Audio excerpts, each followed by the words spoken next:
Today, I'm gonna share 3 progressively more disturbing stories. And at the end of each of them, I will share the video that is famously associated with them. But before we get into today's stories, if you're a fan of the strange, dark, and mysterious delivered in story format, then you've come to the right channel, cause that's all we do.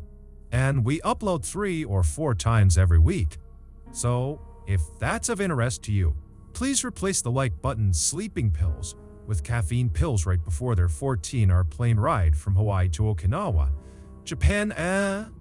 Also, please subscribe to our channel and turn on all notifications so you don't miss any of our weekly uploads. Alright, let's get into today's stories.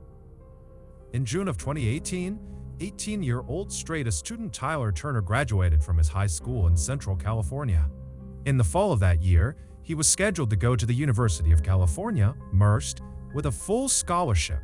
He planned to study biochemical engineering because he was born with cerebral palsy and wanted to help other people with the condition. In August of that year, one of Tyler's friends said they wanted to go skydiving to celebrate their birthday. Tyler was nervous about it, but he had never done it before and figured, you know what? It'll be fun. I'll do it. His mother, Francine, who was very close with her son, was very nervous about her son jumping out of a plane. And so she asked if she could tag along to provide moral support and maybe take some pictures. And he said that was fine. So on the 6th of the month, Tyler and his mother hopped in the car and drove over an hour north to the Lodi Parachute Center, where they met up with Tyler's other 3 friends. They were all very nervous but very excited. So the group went inside the main building, and Tyler went up to the counter and he paid $100 for a single tandem jump from 13,000 feet. A tandem jump is when 2 people jump together under one parachute. And so, most commonly, you're gonna have the instructor who's got the parachute on his or her back. And then on their chest harness and for different points is gonna be their student or whoever they're jumping with there. And they don't have a parachute. They're just tethered to the instructor who has the parachute. And so in this case, Tyler would be strapped onto his instructor. And so the advantage for Tyler as a first-time jumper is that he would not need to do anything once they're in free fall. The instructor would be 100% in control of keeping them steady in the air, of pulling the parachute, of dealing with any malfunctions, of flying the canopy, and of landing. It's all done by the instructor. After paying, Tyler and his mother walked over and met his instructor, the guy he'd be strapped onto. It was a 25-year-old man named Yang Kwan, who told him he had jumped over 700 times. And so, Yang told Tyler that he needed to watch a safety video before they did anything else. And so Tyler and his mother walked into the room, they sat down, the TV turned on, and a very simple safety video came on. And partway through it, another instructor walked in and just turned it off and told Tyler and his mother, "Hey, you've seen enough. You guys can go." Francine was a little bit alarmed at this behavior because it seemed odd to skip over safety when you're jumping out of a plane for the first time. But she figured, you know what? They must know what they're doing. I'm sure it's fine. Just before 10 a.m., Yang helped Tyler get into his tandem jump harness that would allow him to connect onto Yang's chest. And then afterward, Tyler walked over to his mom, gave her a big hug, told her he loved her. And then he departed his mother and walked his way over to the staging area where he and the other jumpers, that included his friends, were waiting for the plane to start so they could actually board. While they waited, Tyler was really nervous and his instructor picked up on it. And so, to put Tyler at ease, he began filming Tyler and interviewing him about his upcoming jump to kind of make light of the whole situation. And it seemed to work. "My name is Tyler Turner. What are you doing here? I am gonna jump out of a plane." "It's your first time?" "First time indeed." "That's my mom over there." "Hello." "Very loving mom. Done a lot for me in my life. Hope more that she'll help me with more of my life, cause I wanna make it." "Okay, we're gonna make it." After they recorded this video, the plane was ready to go, so it was time to start boarding. And so Tyler and his instructor walked over, but Tyler stopped on the tarmac. He took a knee and prayed, And then he stood back up, he turned to his mother, he waved one more time, and then he boarded the plane. After a little while, the plane took off, and then after a little while longer, it was up at 13,000 feet flying in circular patterns. And that's when Francine started looking up, looking for her son.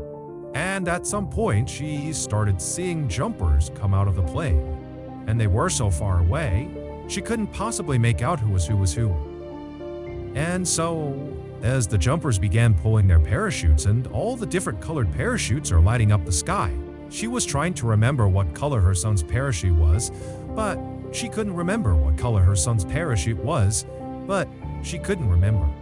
So she asked the other people that were watching, that were relatives or friends of the people up there, if they knew what color her son's parachute was without care, but nobody knew.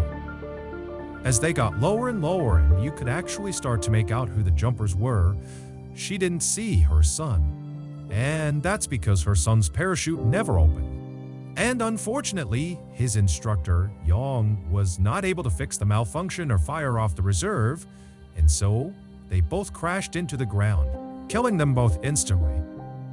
Tyler's family sued the owner of the parachute facility after they discovered Tyler's instructor, Yang, was not even certified to be an instructor, and so would not have received any of the required training on how to handle parachute malfunctions. And the owner knew about it. Investigators also discovered that 20 people had died skydiving at this facility under the same owner, a ridiculously high number of fatalities that most people involved are attributing to the owner's general disregard for safety. And ultimately, a judge agreed with that sentiment and awarded the Turner family $40 million from the owner of this facility. In 1962, Charlie No Sanchez was born into a poor family in the Mexican state of Sinaloa. When he was just 15 years old, one of his sisters was assaulted by a very rich and powerful man in their town, and so he never got punished for it. 2 years later, when Charlie No was 17, he saw this man at a party and he walked up to him and shot him in the head, killing him instantly. After the murder, Charlie No fled to Tijuana before ultimately crossing the U.S. border into Los Angeles. He stayed with his aunt. He worked odd jobs like picking vegetables and selling cars before he ultimately went into business with his brother, who was back in Mexico. And he worked with him to smuggle Mexicans into the U.S. But that operation stopped in 1984 when his brother was murdered in Tijuana. To commemorate his brother, Charlie No, who always loved music, wrote a song about him. And he formatted the song in the typical Mexican ballad style called corrido. But his lyrics were graphic and gritty, something nobody else did when they wrote a corrido. Charlie No spoke honestly and openly not only about how his brother was killed, but also the struggles of living around drug trafficking and violence in Mexico. Shortly after writing the song, Charlie No wound up in jail in Tijuana, Mexico.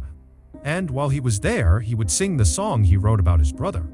And other inmates heard it and loved it. They had never heard a corrido song like that. So they asked Charlie No if he would write songs about them and their exploits. Soon, Charlie No was being commissioned by all these inmates in this prison to write their songs in exchange for money and for favors.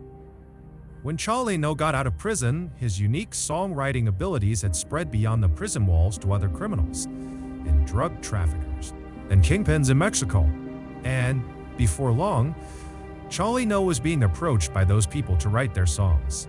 His corridos pioneered a new subgenre of music called narco-corrido for their ties to the narcotics industry. Some people today compare the style and lyrics of the narco-corrido to gangster rap. By 1987, Charlie No's music was not just being shared amongst his paying clients. It had spread into Los Angeles and all over Mexico and was becoming very popular, even though it wasn't being played on the radio because radios thought his lyrics were too graphic. And so it was spreading largely because of word of mouth and because Charlie No himself would go to car washes and street corners. He would sell his cassettes to anybody who would take them. By 1991, Charlie No was so famous that he actually went on tour, and everywhere he went, the venue would be completely sold out. But given what his narco-corridos were about, largely about drug trafficking and the people that are involved in that ecosystem, the people that would actually come to his performances were often rough and dangerous people, or were at least tied to rough and dangerous people. In 1992, when Charlie No was performing in California, while he was on stage, this 33-year-old guy rushed onto stage with him and drew a gun on him. And Charlie No, who was always carrying a weapon himself, drew his pistol and fired at this guy first. And then what ensued was this crazy gunfight on stage, practically point blank, between Charlie No and this guy. And they both managed to shoot each other. Charlie No got shot in the lung and this guy got shot in the mouth and this guy got shot in the mouth. They would both survive, but 8 audience members also got shot, and one of them actually died. This made international headlines and, by all accounts, should have devastated Charlie No's career. But in fact, it had the opposite effect. It made him 10 times more famous. Because Charlie No, he was representing narco-corrido music, so in being the face of that, he kind of represented drug trafficking and criminals and outlaws all over Mexico and in the United States. And so he was kind of representing a very tough group of people. And so for him to have stood his ground on stage and shot first at this guy coming to attack him, it made him look brave. It made him look like a warrior. It validated him as the right person to be the face of narco-corridos. But Charlie No also understood that this probably was not the last time that someone was going to try to hurt him. That in virtue of being the face of narco culture, there's bound to be people that are very violent that don't like him, and they might come after him too. And so he actually told his inner circle that he thought his days were numbered, that at some point, someone was going to kill him.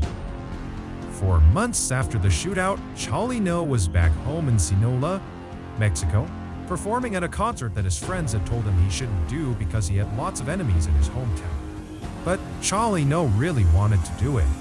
He got into the venue, he got on stage, his band was getting ready, thousands of people were coming into the audience. And before the show started, somebody handed him a note. And so Charlie No takes the note. He's smiling, he's kind of looking around at the crowd, and he looks down at the note and he reads it. And right away, his expression completely changes. He looks distressed. He rubs his brow, he frowns, he kind of looks up at the crowd like he's looking for someone. And then he just goes blank in the face. And he's looking out like he's looking past the crowd, and it's this long period of time where he's just blank staring into the audience. And all of a sudden, he just snaps out of it, takes the note, puts it in his pocket, picks up the microphone, and proceeds to give one of his best live performances to date. After the concert was over, Charlie No made a special effort to say bye to everybody in his band, and he said bye to some people in the crowd. And then finally, after this kind of long, drawn-out goodbye, he walked out the back door. Shortly after, he was kidnapped, tied up, and then shot in the back of the head, execution style. It would turn out that note he received on stage was from his killers, who we don't know exactly who they are still to this day. But the note said, "After this performance, we're going to kill you." And so that was the reason Charlie No was so distressed, because whoever it was, he obviously understood it was a credible threat. But instead of panicking, he just decided he would give an amazing performance and then face his destiny. And so when he went outside, he knew he was gonna get murdered. He did. Here's the moment Charlie No was handed a note on stage informing him he had been marked for death. Despite the fact that today there is already tons of shocking content on the internet, there is still something truly insane about Wu Yongming's videos. In 2017, Wu was a 26-year-old climbing enthusiast who was dubbed China's first rooftop her. A rooftop her is someone who usually illegally climbs onto rooftops, cranes, smokestacks, big antennas, skyscrapers, or any other really high, dangerous location. Almost always, these daredevils are going to these incredibly dangerous locations in order to capture footage of themselves so they can post it to the internet in hopes that it goes viral and they become famous and make a bunch of money. But because there are so many people competing for the internet's attention, rooftoppers really need to push the envelope if they want to stand out and make it big. And Wu Yongming did just that, and the internet rewarded him with millions of followers and hundreds of thousands of dollars. Most rooftoppers would go to the tops of these incredible locations and then take selfies of themselves standing there, posing at the top. Wu would do that, But he also did a couple other things and nobody else was doing that kind of became his trademarks. The first one was he would dangle over the edge of the building, or the crane, or the antenna that he was holding onto. And he would do pull-ups, but he would keep doing them until he reached muscle failure and then would barely be able to pull himself back up to safety. Another trademark move is he would go to the top of these huge buildings and get right on the edge. And he would do a handstand. And then he would pull one arm back, so he's doing a one-armed handstand. And then he would tilt his body as far as he could over the edge until he couldn't do it any farther. And he let himself come back over too. Safety. And then, perhaps the most difficult to watch trademark was when Wu would basically run up to the edge of buildings and stop just short. And he wouldn't just run to the edge. He would use a self-balancing scooter and go as fast as he could right to the edge of the building and stop just short. And over again, he'd go right to the edge and stop where he's literally an inch away from tumbling off the edge. Or he'd line himself up where he knew exactly how far he was from the edge, and he would do these really aggressive somersaults forward. And he would stop with his legs dangling off the edge of the building. And of course, all of these trademark moves were done without any safety equipment. And most times, Wu did these stunts without anybody there to potentially pull him back up if he gets stuck. About 3/4 of the way through 2017, Wu had posted over 500 videos and live streaming clips to various social media sites, and he was starting to make some real money off of it. On one video sharing site alone, he had made over $80,000 just from donations that had come in. And so it was clear this was becoming a career. But as the money and the fame were coming into Wu, he started to realize that in order for him to stay on top and keep earning at this level, he would need to continuously outperform his last big stunt. And already, he was brushing up against death on virtually every video he took. In early November of that year, Wu heard about a competition that was offering $15,000 to its winners. The details of this competition are hazy at best, but from the sounds of it, it was a viral video competition. Make the most viral video and you win the prize. This competition served as motivation for Wu to finally attempt his craziest stunt yet. He figured if he had the footage of this particular stunt, he was sure to win this competition. And with the prize money, he could pay for his wedding and cover his mother's medical expenses. So on November 8th, Wu traveled to the Huiyuan International Center in central China. This massive 62-story skyscraper would be the tallest building Wu had ever performed a stunt on. The public was only able to get up to the 44th floor, and so Wu had to take the elevator up to somewhere between the 40th and 44th floor, at which point he climbed out of a window and free climbed his way all the way up to the top. So 20 additional floors just climbing the side of a skyscraper. Once he got to the rooftop, he set up his tripod and his camera and he turned on his live stream. And then he walked around and he began preparing himself for the stunt. Live stream viewers that tuned in would see Wu sitting on the edge of the skyscraper, and he's meticulously wiping down the edge of this building. It's the area he'll be grabbing onto to perform his stunt, which was going to be his trademark pull-ups. So after several minutes of Wu cleaning this ledge, he begins to lower himself where his arms are still tucked up over the ledge, so he's not hanging. He's got his arms kind of anchored on the top. He's like testing the edge of this ledge, and he kind of feels around and he can tell that it's not a good grip. It's not good enough for him to go down to a full extension. And so he pulls himself back up and he goes back to wiping down the edge. And from the looks of it, it seems like Wu is actually pretty nervous about the stunt. And normally, when you watch Wu's videos, he doesn't seem nervous at all even leading up to a stunt. But this one just seemed different. And so, after again wiping down this ledge as much as he possibly could, he gets himself ready, lowers himself onto his arms. He lets his legs drop over the edge of the building, and then he goes to full extension. And from there, he does to complete pull-ups. And then after the second pull-up, he begins to try to pull himself back up to safety. But he's fatigued, and he can't quite get himself up over the edge. He starts to use his feet to try to use the glass to push himself back up, but he can't get a grip. And for the next 15 seconds, Wu is desperately trying to get himself up and over this ledge. He's trying to muscle himself up, but it's obvious he's completely fatigued. I mean, he did free climb almost 20 stories to get up there, and so it makes sense his arms would be tired. But there's nobody up there to help pull him up. And so after a while, he goes back to full extension because he can't do anything. And he looks down as if he's sizing up if he can survive this fall, which he obviously can. And then the camera picks up a sort of whimpering sound that appears to come from Wu. And then he loses his grip and he falls to his death. Here is a segment of his final video right before he fell. So that's gonna do it, guys. If you found the secret in today's video, let us know in the comments what it is and where you found it, so give us the timestamp, and if you're the first to do that, we'll pin you at the top of the comments section.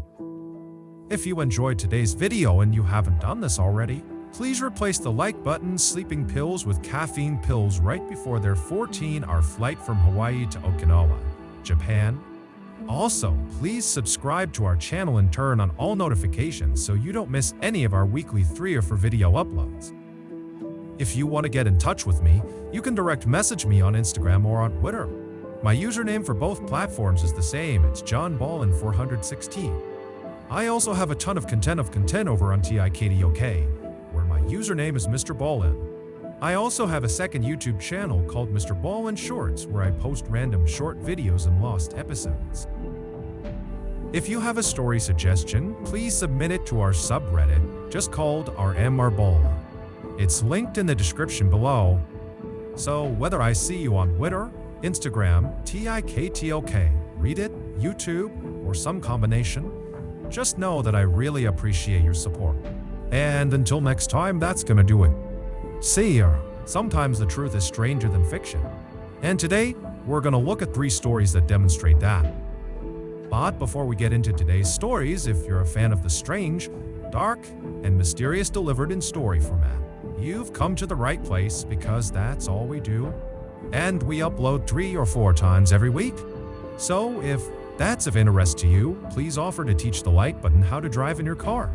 And then on the day of their first lesson, show up in your 18-speed transmission's ME tractor trailer truck. Also, please subscribe to our channel and turn on all notifications so you don't miss any of our weekly uploads. Alright, let's get into today's stories. Just after midnight on June 22nd, 1991, Charles Holden was on his way home from work when he decided to stop at a fast food restaurant near his house in Harrington, Delaware. After grabbing a quick bite to eat, Charles left the store and got back in his truck.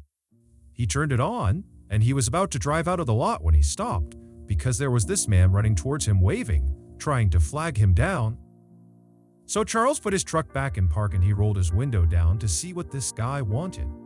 When the stranger got close enough, he told Charles that his sister was having a baby and he needed a ride to the hospital, which was about 20 minutes away. Charles couldn't tell if this guy was lying. It was super late. He didn't know this guy. He just had a bad feeling about him. And so he told him, "No, I'm sorry. It's too late. I gotta get home. It's too far out of the way." The stranger immediately looked dejected and turned around and started walking away. And as Charles was watching him go, he felt bad and said, "You know what? Hey, come back here or I'll give you a ride part of the way there." So the stranger smiled, hopped in his passenger seat, and they took off. Charles drove him approximately 3 miles in the direction he had asked to go before pulling over on the side of the road and telling him, "This is as far as I'm going to take you." Charles lived only about a block away, and he didn't want to drive too far away from home so late at night. But the stranger, upon hearing he was being let out so soon, suddenly became angry and began fumbling in his pocket like he was going to get a knife or some sort of weapon. And he starts screaming at Charles, "Hand over your keys. Hand over your wallet or I'm gonna kill you." Charles, meanwhile, was on edge just being in the car with this guy cause he had a bad feeling about him. And so, he immediately jumped into action. He turned off his truck, he ripped the keys out of the ignition, and he leapt out of his truck and started running. Charles saw way off in the distance was a convenience store, and he figured he could run to there and get some help. But as he's running, he turns around and sees the stranger has also leapt out of the car and was now sprinting up to him with a screwdriver in his hand. And this stranger was running really fast. He was gaining on Charles. And soon Charles realized he wasn't going to make it to the convenience store before this guy caught up to him. And so at some point, Charles just stops, he turns around and puts his hands up, And he says, okay, okay, okay. I'll give you a ride wherever you want to go, and then you can have my keys, my wallet. You can have anything you want. So the stranger runs right up to Charles and he stops and he smiles because he's very pleased with this result. And he pokes him with the screwdriver and kind of gestures for him to go back to the truck.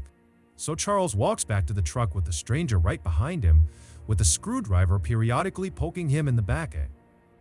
They finally get to the vehicle and the stranger tells Charles to get in the car and then wait. But as soon as Charles sat down, he fired up his truck and sped off before the stranger could hop in the passenger side door. And so Charles is flying away from this guy. He looks in his rearview mirror and he can see the guy is chasing after him with a screwdriver held over his head. But he sees the stranger at some point, just stops, turns around, and walks away. Charles was totally relieved that he had escaped this horrible encounter, and he was thinking about calling the police, but ultimately decided he wouldn't because it was his decision to allow some stranger to get in his car in the middle of the night. So Charles kind of blamed himself for the whole ordeal. What Charles was concerned about, though, was where he had ditched the stranger was not far from his house. And he was worried if he just turned around and drove right back to his house, that this guy could recognize the truck and then follow him to his house, and then who knows what could happen. So Charles decides he's just gonna stay outside of town and drive around for a while to make sure this stranger is long gone by the time he comes back. After about an hour of doing just that, driving around outside of town, Charles goes back into Harrington, Delaware, and he gets on his street. And he's shocked when he sees the stranger who had just tried to kill him is walking down the road right in front of him. But luckily, the stranger did not hear or see Charles pull onto a street. And so Charles immediately throws it in reverse, and he gets out of there and he drives off. At this point, Charles decides he needs to tell police because he doesn't know if this stranger actually knows him and that maybe he's targeting him and he's waiting for him at his property. And so he calls 911 and he tells the dispatcher about what had happened earlier and how this guy is now lurking around his property. And the dispatcher tells him they'll send an officer out to him. And so a few minutes later, an officer showed up at the payphone where Charles was, and they told Charles they would escort him back to his property. And if the stranger was still out in the area, they would arrest him. And so the two of them made their way back to Charles's property. They get there, the stranger's long gone. And then Charles goes into his house. There's no sign of a break-in. There's no sign that anyone was near his property. So Charles thanks the officer. He feels totally relieved. But before the officer leaves, he asked him if he wouldn't mind doing a quick sweep of his mother's property. She lived right behind Charles on the other side of some bushes. He told the officer her name was Dorothy, she was 70 years old, and she lived alone. And he just wanted to make sure nothing happened to her. So the officer said, "No problem. I'll go check in on her." So the officer leaves Charles and goes across his backyard through those bushes into Dorothy's backyard. And right away he can see the back window on the back door has been smashed and the door itself is slightly ajar. So the officer draws their pistol and they go up and they enter the house. And they look inside. They're yelling for Dorothy, but there's no answer. It's totally dark in the house. It's totally silent. So after searching the first floor and finding nothing, they make their way up the flight of stairs and they find blood at the top of the landing. And they follow this trail of blood and it brings them into one of the bedrooms where a woman is sprawled out on a bed. It was Dorothy. She'd been stabbed to death. It would turn out after Charles had ditched the stranger and sped off without him. The stranger, whose name was Gilbert Cannon, began looking for a place to sleep. And the house he ultimately selected just happened to be Charles's mother's house. After Gilbert broke in through her back door, he saw Dorothy coming down the steps to confront him. And because he was worried she'd be able to identify him, he attacked her with a screwdriver. Gilbert would later tell police that the attack on Charles was completely random. He was just at this fast food restaurant, he saw Charles get into his truck, and he thought to himself, if I can get in that guy's truck, I bet I can rob him. And then, after this failed robbery, when Gilbert is out looking for a place to sleep in, he breaks into this house and this woman comes down the stairs that he attacks and kills. He has no idea that this woman, Dorothy, is Charles's mother. The entire night was one big, horrible coincidence. Gilbert would plead guilty to the murder and would be sentenced to life in prison without the possibility of parole. In 1949, 15-year-old problem child Ken Rex McElroy dropped out of school and moved to a tiny farming town called Skidmore, Missouri. There he began his life of crime, which consisted primarily of theft. At night, he would drive his truck onto Skidmore residents' property and he would steal their livestock, alcohol, grain, food, antiques, anything he could get his hands on and that he could sell, he would take and sell.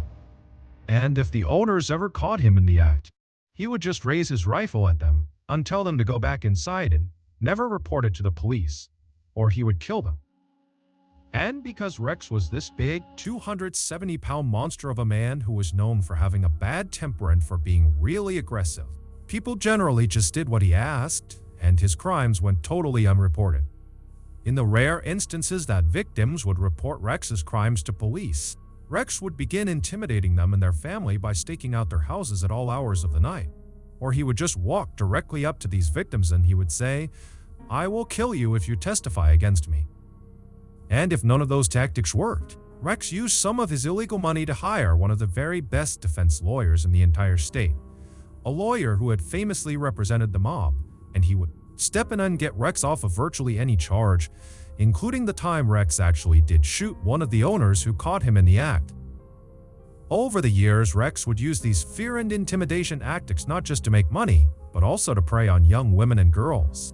In the 1970s, when Rex was in his 40s, he began stalking a local Skidmore girl who was 12 years old named Trina. After assaulting her dozens of times, Rex learned her family was going to be pressing charges against him. So, Rex burned down Trina's family's house and killed the family dog, and then threatened to kill the entire family unless they signed paperwork that would legally marry their daughter, Trina, to Rex. This would protect him legally in case they pressed any charges against him. After the family finally relented and signed off on the marriage, Trina was forced to come live with Rex at his house. And within 2 years, she became pregnant. After the birth of her child, she took her baby and tried to run away from Rex. Then she ran back to her family's new house and she was hiding there. But Rex tracked her down. He took her and their baby back. And then Rex proceeded to burn her family's house down again and again, killed their new family dog. By the end of the 1970s, Rex wasn't only just the most hated person in Skidmore, he was the most destructive person. He had hurt so many people in town, but it seemed like no one could do anything about it. It was like he was untouchable. Then a single piece of candy changed everything. In 1980, one of Rex's children was at a local grocery store in Skidmore when they were caught stealing a piece of candy. When the shopkeeper asked the child to put the candy back, they refused and caused this huge fight. And before long, Rex has found out about this huge fight. And Rex, instead of being upset with his child for stealing, he becomes enraged that the shopkeeper had the audacity to accuse his child of crime. And so Rex began stalking the owner of the store, a 70-year-old man named Bo, along with the rest of Bo's family at all hours of the night. Rex would just show up in front of their house with a gun slung across his lap and he would fire shots into the air. And then during the day, he would walk right up to Bo and he would tell him, "I'm going to kill you." And so Bo and his family knew it was only a matter of time before Rex did become violent. And they were right. In July of that year, Rex showed up at Bo's grocery store with a shotgun in hand. And Bo, who was in the back of the shop loading groceries through the back door, he turns around and he sees Rex walking up to him. They have this heated confrontation where at some point Rex just raises a shotgun and he fires a shot into Bo's neck. Bo was gravely wounded, but he would survive. And Rex would actually get arrested and would be charged with attempted murder, and it seemed like for once, maybe Rex was actually gonna get what was coming to him. But he didn't. The attempted murder charge was lowered to just assault and he was given to years in prison. But he would only serve 1 day in jail before being released on bond. And as soon as he was out on bond, he went right to his house and he got his rifle that had a bayonet attached at the end of it. And he went right to the tavern in the middle of Skidmore and he began telling anybody who would listen that he planned to finish the job. Aye, any bond to finish the job. Aye. He was going to kill Bo. And he described in very graphic detail how he planned to do it, which involved this rifle and this bayonet. Patrons that were at the tavern that saw Rex and heard these claims, they were scared for Bo, and so they left the tavern and they told city leaders about these threats. And so city leaders at this point, they've had enough of Rex, and they decide they're going to host this secret meeting that will not include Rex the following morning. So the next morning comes around and all these angry residents, they come to this meeting and they begin discussing, how are we going to handle Rex? We can't use police, we can't use politicians. Nothing can be done. So what are we going to do? How are we going to put an end to his reign of terror? And after a while, they came up with a plan. And after the meeting was done, everybody left the town hall. They got their guns, and they made their way over to the tavern where Rex was seen earlier that morning. About 40 of these armed men surrounded the outside of this tavern, and once they were all in place, another smaller group of men that were all armed walked inside the tavern, and they saw Rex sitting at the bar with Trina sitting right next to him.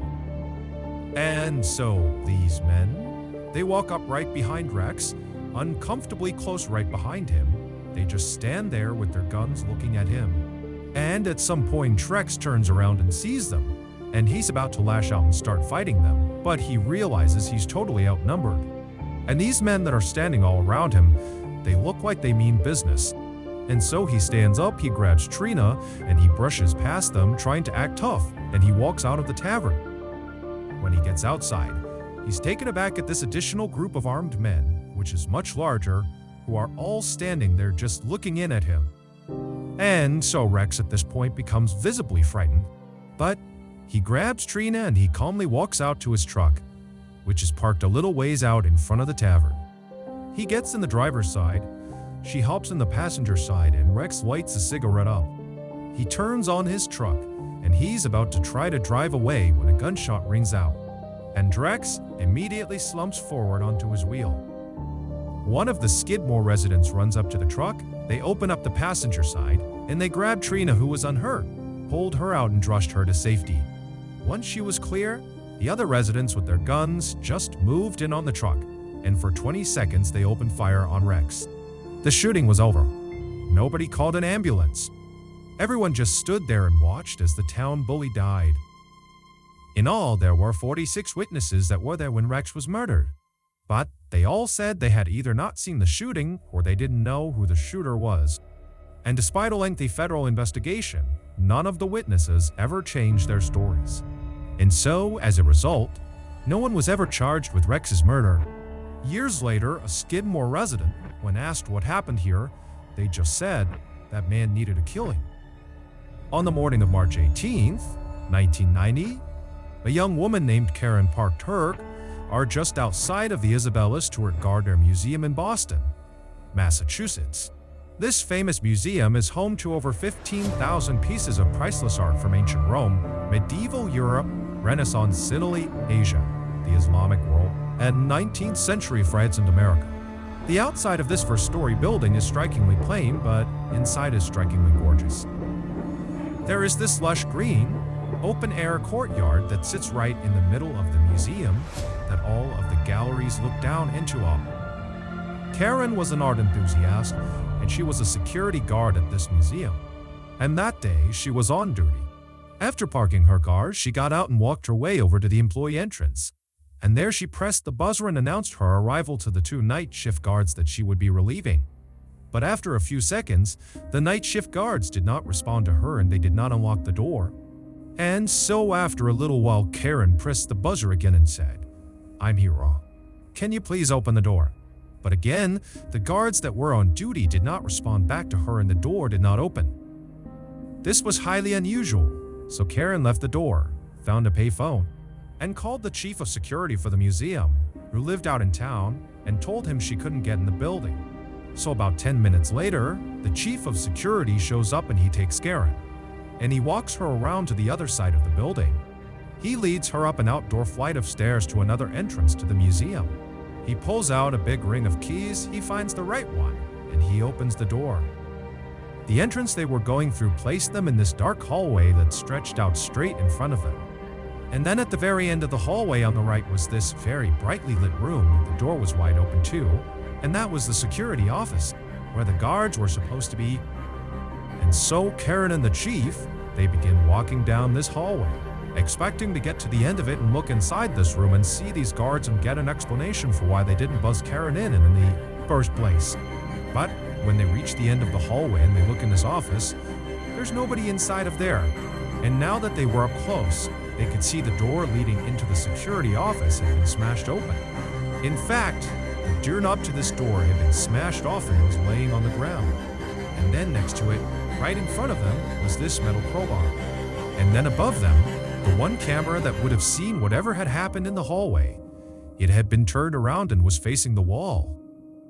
So Karen and the chief, they know they've stumbled on something that's probably really bad. They don't know what it is. They don't know if there's still people inside the museum. They don't know where the guards are. So the chief just grabs the crowbar for protection, and he and Karen run into the office and they call police.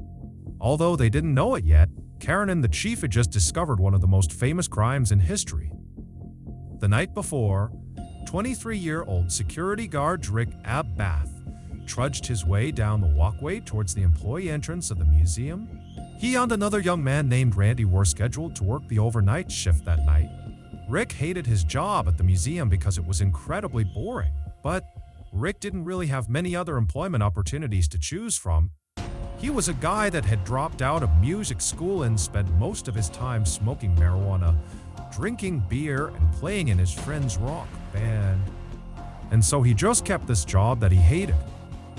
Once Rick got inside the museum, he walked over to the office where he found his partner that night, Randy, was already sitting behind the desk. After chatting with him for a few minutes, Rick said he would do the first set of security rounds.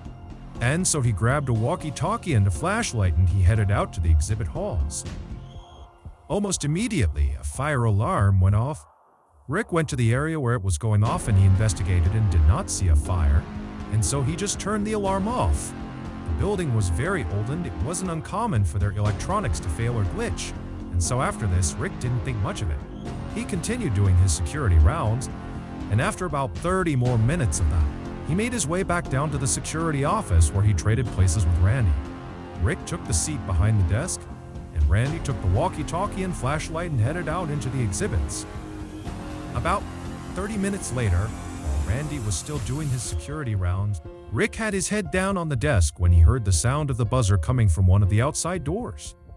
He lifted his head up and he looked at the screen that was connected to the camera, looking down at whoever was outside of this door. And he saw there were two police officers standing right outside the door. And so he reached over and he pressed the intercom button and he said, "Hey, can I help you?" And the officer said they're responding to a disturbance call. Can they come inside? Now, Rick didn't know what this was about. He assumed it must have to do with maybe the fire alarm that had gone off earlier, or maybe somebody outside had seen someone trying to break in and they had called it in. But either way, he felt like it was important enough that he should let them in, even though it was against protocol to allow anyone into the museum after hours, including police. And so the two officers, they come through the doors and they wind up in the hallway right outside of the security office. And there's a window into the security office, so both the officers and Rick can see each other.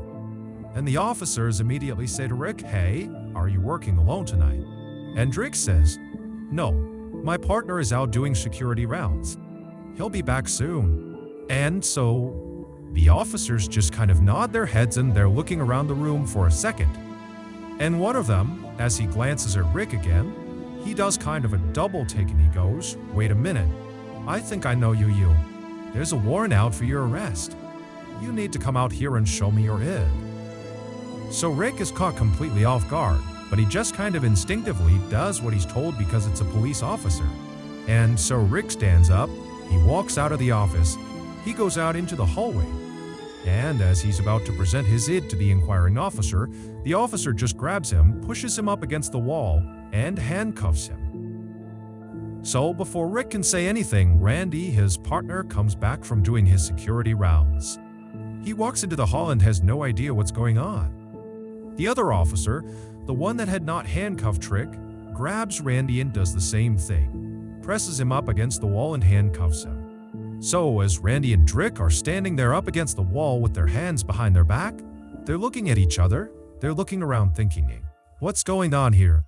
And at some point, Randy just blurts out, "Why are we being arrested?" And that's when one of the officers just says, "Oh, you're not being arrested. You're being robbed." Rick and Randy were led by the imposter cops down into the basement of this building where they were bound and gagged with duct tape. And then these two thieves proceeded to spend the next 81 minutes walking all around the museum, ultimately stealing 13 pieces of art before destroying the security footage and then fleeing the building. Rick and Randy were discovered and hurt later that morning by police, still tied up in the basement. Despite dozens of suspects, numerous viable theories, and a massive monetary reward, these two art thieves were never caught and remain at large today.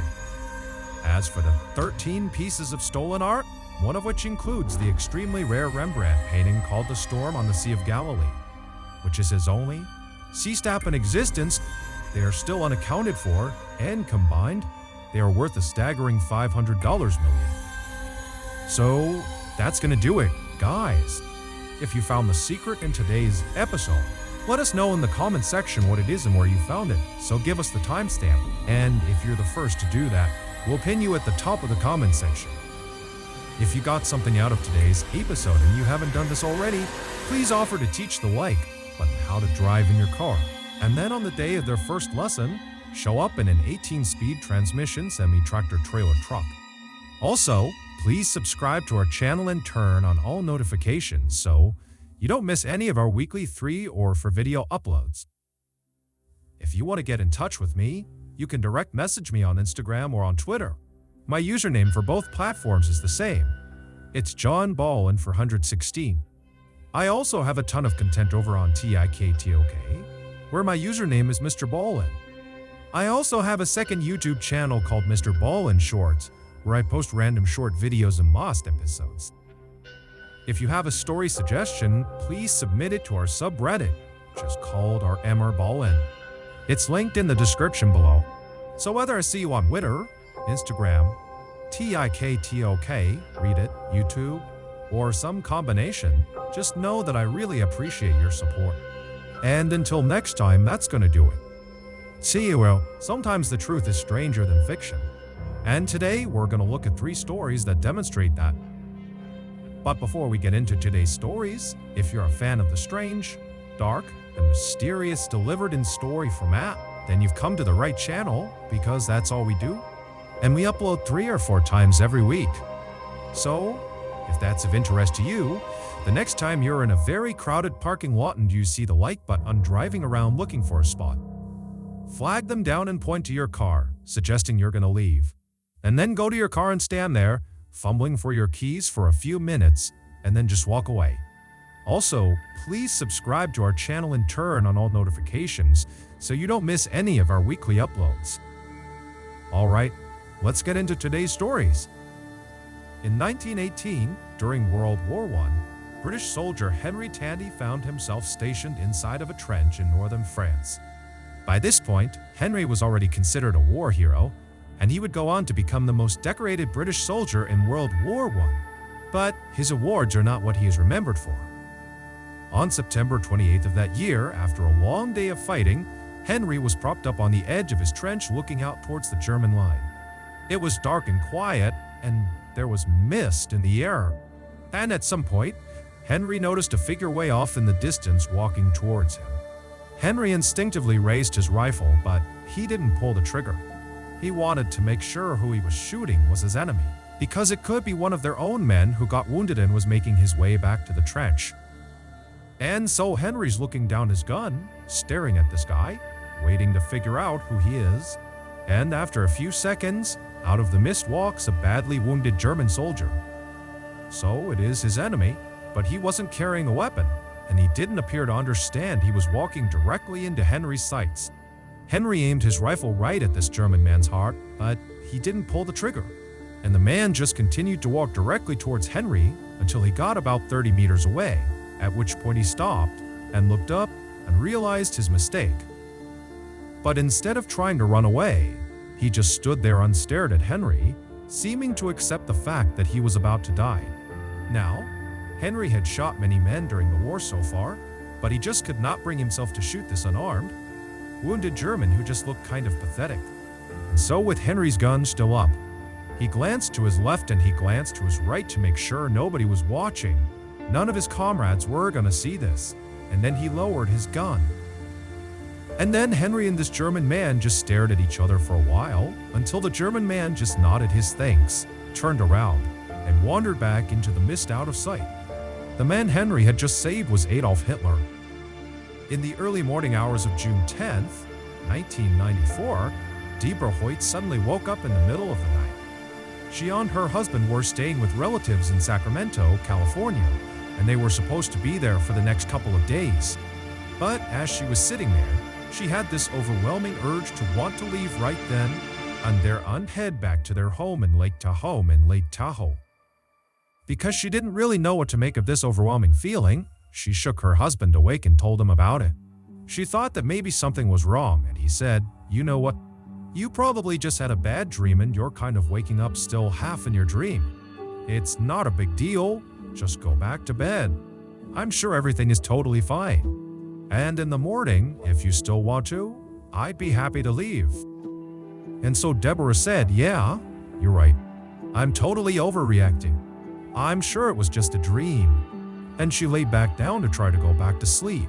But as she laid there, that sense of dread that something was wrong and that she had to leave right now, it was just growing and growing and growing until she just jumped out of the bed. She's just standing in the room and she says to her husband, "Honey, we gotta go right now. I don't know what's wrong, but we gotta go right now." And her husband did not want to go. He said, "Come on, Deborah, get back in bed. It's not a big deal." But she was adamant. She said, "Get out of bed. We're leaving right now." And so, begrudgingly, her husband said, "Okay, we'll leave right now." And so the two of them hastily packed up and then went downstairs and left a note for their relatives explaining their absence. And then they got in their car and they drove off. After a little while, the couple reached a very dangerous section of their journey back home. It was called Bullion Bend. And it was a very windy road up in the mountains, where one wrong turn and you're going flying down the side of a mountain. After driving through this area for about 15 minutes, they rounded a particularly sharp turn. And as soon as they made the turn and could look down the road, Deborah, who was in the passenger seat, she saw up ahead on the right, off the side of the road several feet, something that was just lying there on the side of the road. She didn't know what it was. She thought it was maybe a bag, or some trash, or maybe a dead animal. And at first, she was just gonna dismiss it. But as her husband drove closer and closer to it, the light began to illuminate it. And she looked at it and couldn't really discern what it was until they were right next to it. And she looked out her window and she noticed it was a woman's body, a woman who had no clothes on, who was just lying there totally motionless. And Deborah immediately turns to her husband and says, "Honey, I just saw a dead woman on the side of the road." And her husband immediately is kind of panicked and doesn't slow down. He just keeps driving and says, "Hey, should we stop? Should we turn around? I mean, maybe she's not dead. Maybe we can help her." But Deborah at this point is now terrified, and she's saying, "No, keep going. Don't go back. I bet it's a trap. Someone probably put her there and they're gonna lure us in and they're gonna attack us if we try to stop and help her." And so, in this kind of chaotic, frenzied reaction that Deborah and her husband are having, they decide that their best course of action is just to drive on and find the next payphone and call the police. It just so happened that less than a quarter of a mile away was a ranger station with a phone. And so they pull into the parking lot and Deborah calls the police. The police tell her to wait inside of her car and they'll be out in a couple of minutes. And they're gonna need her to bring them up to where she saw this body.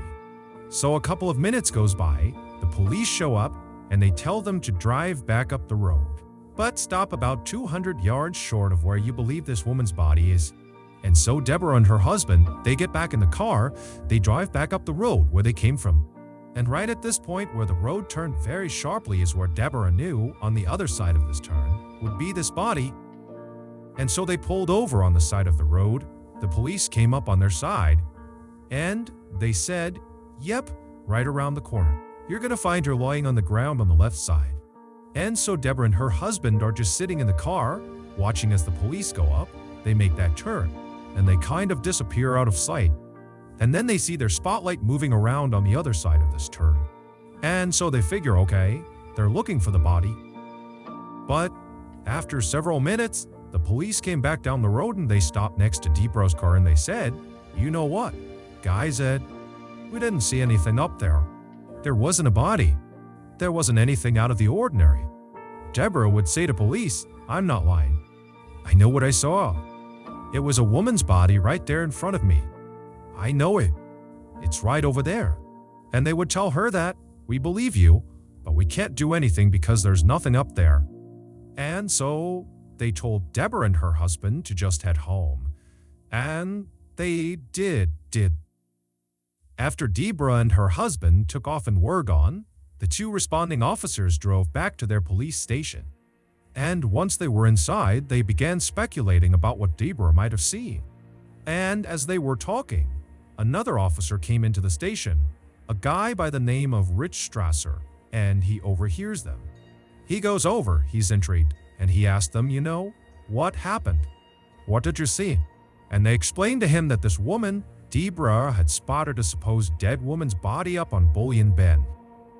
As soon as he heard Bullion Bend, Rich remembered that just a couple of days ago, they had received a missing person report of a young woman named Christine S.K. Ubish and her young son named Nick, who had gone missing. And the last place they had been seen was up on Bullion Bend. And so Rich wondered if maybe there was a body up there, and maybe it was Christine's. And so the next morning, Rich got up early and he headed out to Bullion Bend. And when he reached the exact spot where Deborah had claimed to have seen this dead woman's body, he found a children's shoe. And so he stopped his car, he got out, he picked the shoe up, and he's looking around, and he's looking for anything else that's out of the ordinary. But there's nothing on the road. There's no skid marks, there's no other debris, there's no other clothes. There's nothing. And so he walks over to the guardrail that overlooks this very steep embankment, and he looks down the other side. And at first, all he sees is just trees everywhere. But as he's looking, he thinks he sees more clothing farther down the mountain. And so he climbs over the guardrail and he very carefully maneuvers his way down. And after only a couple of seconds, he reaches a clearing in the branches and the trees, and he can see down to where the terrain kind of levels off. And right down there is a smashed-up red four-door sedan. It was the same type of car that Christine S.K. Ubish had been driving when she went missing. And so Rich ran down the mountain, following debris all the way to this wrecked car. He goes around to the driver's side and he looks inside, and there in the driver's seat is Christine S.K. Ubish. And unfortunately, she was deceased. And then on the passenger seat is her son, Nicky. And he is alive, but barely. He had gone 5 days without food or water. And doctors would say, when Rich found him, he probably only had about 1, maybe 2 hours before he would have died as well. Authorities believe Christine fell asleep at the wheel and she drove off that embankment. Initially, Rich believed Deborah must have seen Christine when she was driving through the mountains and saw that woman on the side of the road. After her accident, Christine must have gotten out of her car and then climbed up that embankment and then laid on the road hoping someone would see her. And then when no one stopped for her, she went back down to her car where she ultimately died. But according to the coroner, that would have been impossible, because when Christine crashed off the road, she died on impact 5 days before Deborah saw the woman on the side of the road. So it could not have been Christine. To this day, no one knows for sure who or what Deborah saw on the side of the road, but it is objectively true that Rich only investigated Bullion Bend and found Nicky alive because of Deborah's police report about this dead woman on the side of the road. And Deborah was only on that road because she'd had this totally weird, middle-of-the-night urge to suddenly leave a relative's house and drive up into the mountains, something she had never felt before and didn't really know how to explain. So either this is an extremely strange set of circumstances, or Nicky had a guardian angel. In early 1983, residents of the Cranley Gardens apartment complex in North London began complaining about their drains being clogged up. Initially, their landlord was dismissive and said, "Oh, it's just an old building. It's old plumbing, and that's why it's slow." But eventually, the landlord conceded and asked a plumber to come out and have a look. And so on the evening of February 8th, an experienced plumber named Mike came out to Cranley Gardens. And after learning what the complaints were, he went around to the side of the building and he opened up a drain cover to have a look inside. As expected, when he shined his light down, he saw wads of hair and napkins, and other things kind of mashed together clogging up the pipes. And so, he reached in and began pulling the stuff out and putting it in a bucket right next to him. And then, after he had cleared the majority of the obstruction, he reached his arm all the way into this pipe to feel around to see if there was anything in there that he just couldn't see. And at some point as he was reaching, when his arm was almost completely into this pipe, his hand hit a major blockage. And so he moved his fingers around to try to feel what it was, but he couldn't tell. It was something that was fairly soft, but there were some hard things inside of it, like sticks or rods.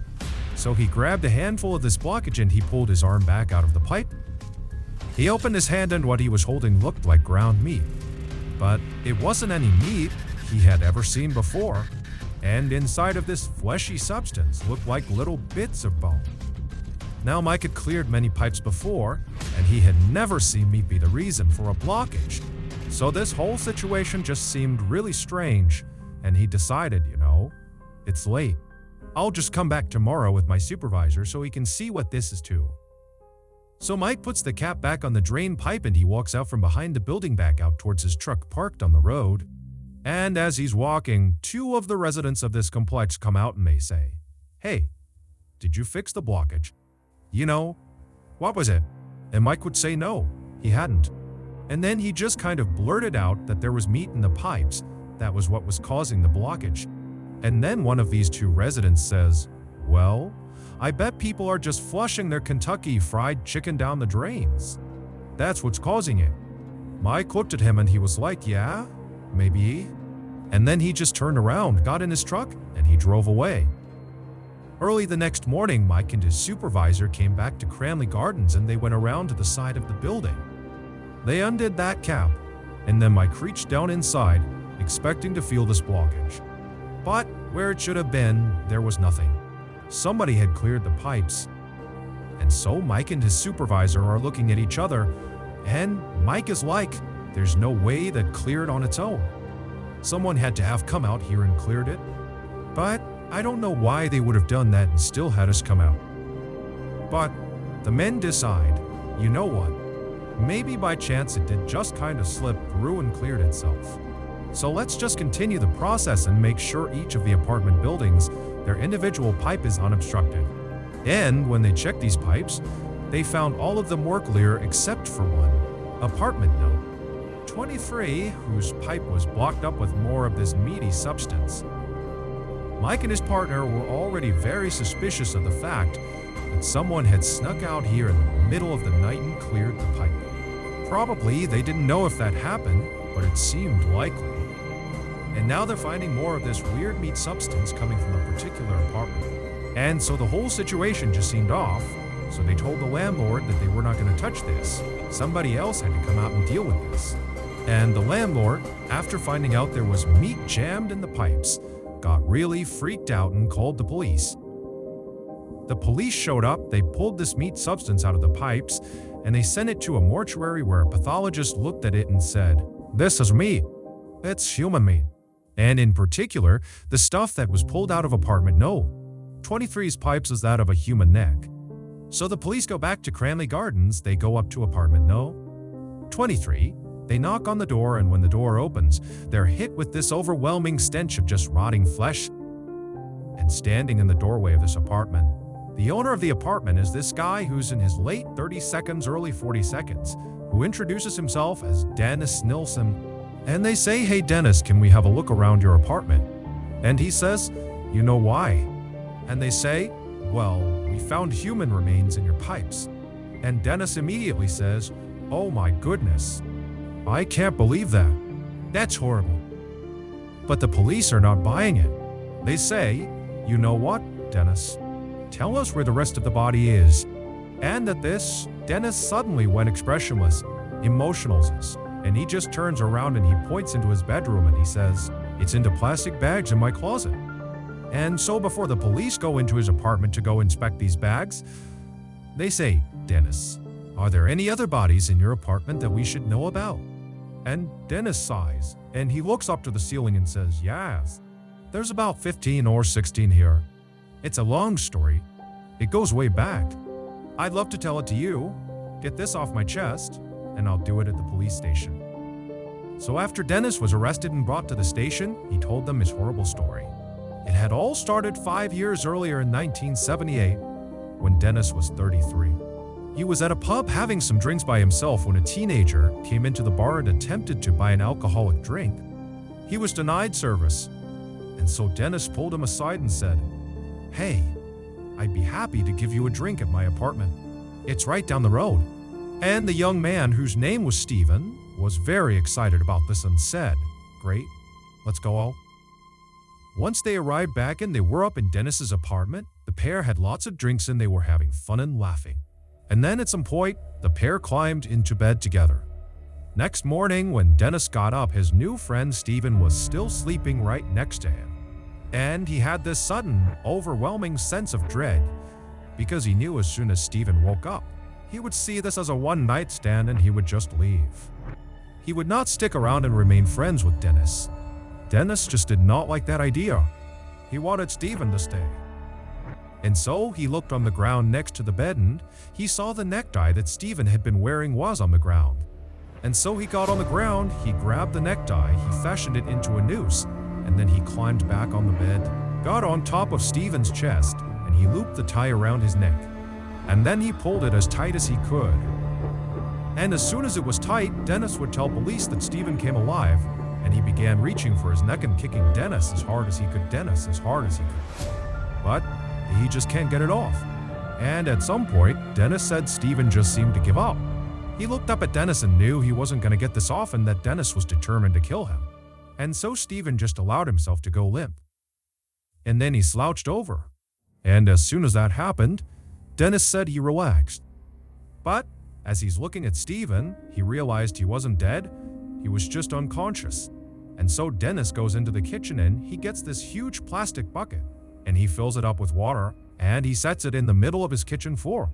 And then he gets a bunch of kitchen chairs and he lines them up like a table right in front of this bucket of water. And then he drags Steven's body into the kitchen and he lays him on his back on these chairs. But make sure his head is not resting on the chair, his head is kind of dangling off the back of these chairs. And then he grabbed that bucket of water and he slid it right underneath Steven's head. And then Dennis got on top of the chairs, on top of Steven. And then he pressed the young man's face straight down so his head went backwards until his mouth and his nose were under the water. And Dennis held him like that until Steven regained consciousness. But again, he didn't fight it. He knew he was doomed. And after several minutes, the bubbles stopped coming to the surface and Steven was dead. Dennis pulled his victim off of the chairs, he brought him into the living room, and he sat him on a chair. And then Dennis went into the kitchen and he made himself a cup of coffee, and he smoked some cigarettes. And then he just stood in the doorway and looked at Steven's body. And he would tell police it was a very bizarre experience because Steven still looked like he was alive. In fact, Dennis would try talking to him as if he was going to talk back, but obviously he didn't. At some point, Dennis realized, the life he had before he killed Steven was now over. He had a new life and he didn't really know how to handle it. And so, the first thing he thought to do was to clean Steven. So he took Steven's body and he brought him into the bathroom and he gave him a very long bath, cleaned his body, cleaned his hair. And then afterwards, he got him out, he dressed him, and put him into his bed. And then Dennis climbed into bed with him and laid with him. And he would tell police as he laid there, he suddenly felt overjoyed. Steven was not going to leave him. He was going to stay here as long as Dennis wanted him to. After laying with him for some time, Dennis realized he had to find a way to hide Steven's body in his apartment so no one could find him. And so, he left his apartment and he went to a hardware store where he got an electric knife and a big storage bin. He brought them back to his apartment, and as he was about to cut Steven up, he just couldn't go through with it. So instead, he just climbed into bed and took a nap next to Steven's body. When he got up again, he moved Steven's body onto the ground in his living room and covered him with a blanket. And then he went and made dinner, and then sat in his chair in the living room right next to this body on the ground and watched TV for a while. When he was done watching TV and eating, he looked at the body on the floor and realized, he really hadn't made any progress in terms of hiding him somewhere in his apartment. And that's when he remembered he had a loose floorboard in his apartment. And so he went over to the loose floorboard, he pulled it up, and he saw there was a space under the floors. And so he pulled a couple more boards up, and then he grabbed Steven's body and he attempted to force him down into the space. But by now, Steven's body had begun to stiffen up from rigor mortis. Specifically, his arms were outstretched like a Y over his head. And so as Dennis is trying to force him down in there, his arms were not allowing him to go down into that small space. So Dennis took Steven's body and he propped him up against the wall in his bedroom. So the body is against the wall, rigid, standing up with its arms up over its head, and Steven's eyes were still open. And then after that, Dennis just got in bed and fell asleep. So all night, this corpse is staring at Dennis in his bed.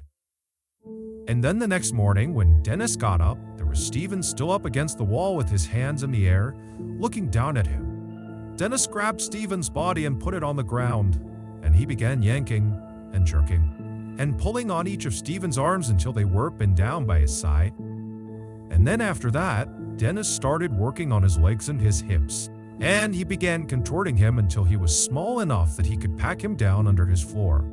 And then once he was under there, he just put the boards on top and went about his daily life. And for the next couple of days, he totally forgot about Steven. But a week after putting him under the floor, Dennis decided he missed Steven and he wanted to see him again. And so one night he opened up the floorboards, he looked down, and there was Steven. And Dennis would say it looked like he was dirty, so he pulled him out of the floor and he gave him another bath. And then after he had cleaned Steven, he pulled him out of the water, he dried him off, and he put him in the chair.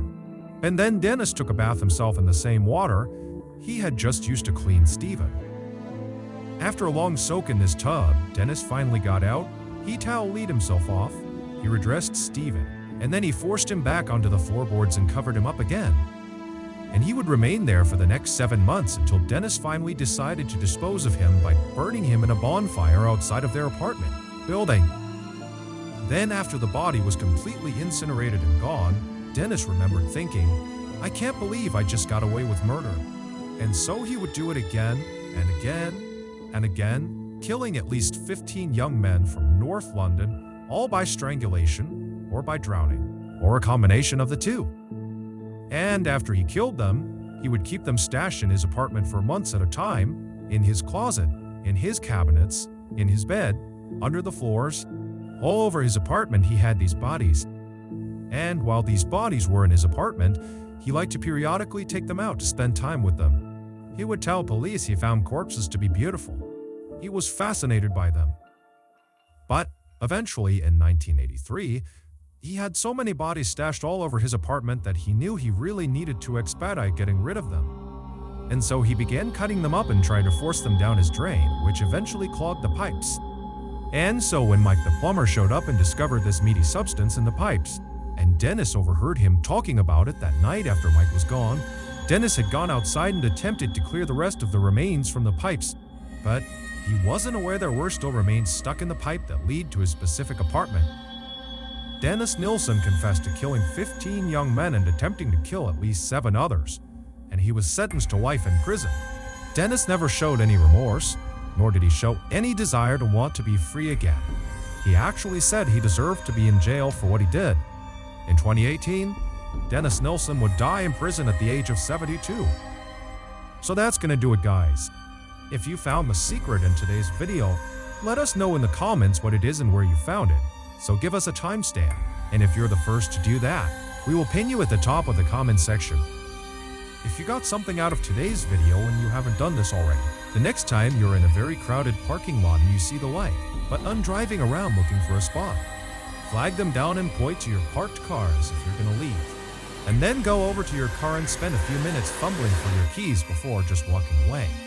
Also, please subscribe to our channel and turn on all notifications so you don't miss any of our weekly 3 or 4 video uploads. If you want to get in touch with me, you can direct message me on Instagram or on Twitter. My username for both platforms is the same. It's JohnBallin416. I also have a ton of content over on TikTok, where my username is MrBallen. I also have a second YouTube channel called MrBallen's Shorts, where I post random short videos and lost episodes. If you have a story suggestion, please submit it to our subreddit, just called r/Ballin. It's linked in the description below. So whether I see you on Instagram, Twitter, TikTok, Reddit, YouTube, or some combination, just know that I really appreciate your support. And until next time, that's gonna do it. See ya.